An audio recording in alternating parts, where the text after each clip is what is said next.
আমরা সংখ্যানুপাতিকের পক্ষে ছিলাম, দেন উই চেঞ্জড। যখন প্রফেসর ইউনূস বললেন যে ইনক্লুসিভ ইলেকশন হবে, তার মানে আওয়ামী লীগ করবে। আওয়ামী লীগ যদি ইলেকশন করতে পারে, আওয়ামী লীগ ক্ষমতায় যেতে পারবে না, but they will be the opposition. এত হিউজ অর্গানাইজেশন, তাদের ভোটের পার্সেন্টেজই তো 35 কমপক্ষে, সেটা কমে নালে 30 হয়ে যায়, 25 হয়েছে। আমরা তো বাকিরা সব মিলে অত পাবো না। আই সেড নো, এটা ঠিক হবে না, উই অপোজ। তখন এখন তো আওয়ামী লীগ নাই, এখন সংখ্যানুপাতিক চাই। অনেকে হয়তো আমাকে বলবে, ভাই আপনি তো খুব সিনসিয়ার থাকছেন, আপনি নীতিতে অটল থাকছেন না। বাট নীতিও কিন্তু বাস্তব থেকে আলাদা হয় না। আমার বাস্তব যদি বলা যাবে এই পলিসি ফলো করলে আমার শত্রুরা জিতে যাবে, আমি করবো কেন সেটা?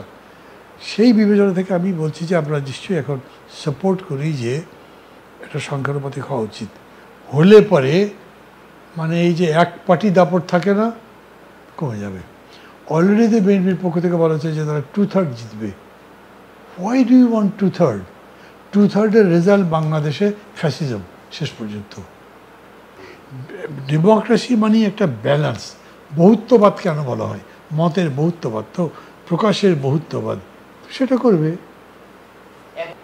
রিয়েল ভোট মানে ওটা হলো যে রিয়েল প্রতিনিধিত্ব বোঝায়, মানুষ কতজন কাকে সাপোর্ট করে, সেটা ভালো। আমাদের এখানে হয়েছে কি, আমরা কিন্তু খুব কনজারভেটিভ সোসাইটি, আমরা খুব চেঞ্জ সহজে নিতে পারি না। চেঞ্জ মানে হুড় হাঙ্গামা করে যেটা হয়ে গেল, চিন্তা ভাবনা করে বুঝে শুনে নেওয়া, এটা আমাদের ইয়ের মধ্যে নাই।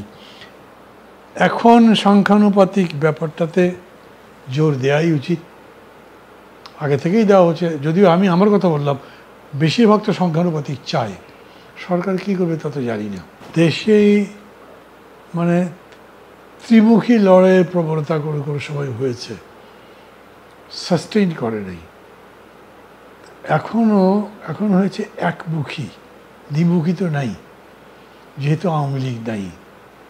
আমি আবার বলি, ভাঙচুরটা অনেক বড় হয়েছে। ভাঙচুর যদি মনে করে যে ভাঙা এবং গড়া, ভাঙাটা হয়েছে, গড়াটা হয়নি। কিন্তু নতুন কিছু গড়বেই না, যদি গড়ে খালি এক পার্টি দিয়ে তো গণতন্ত্র হবে না। এটার জন্য আমাদের অপেক্ষা করতে হবে, কারা করতে পারে, কিভাবে করতে পারে।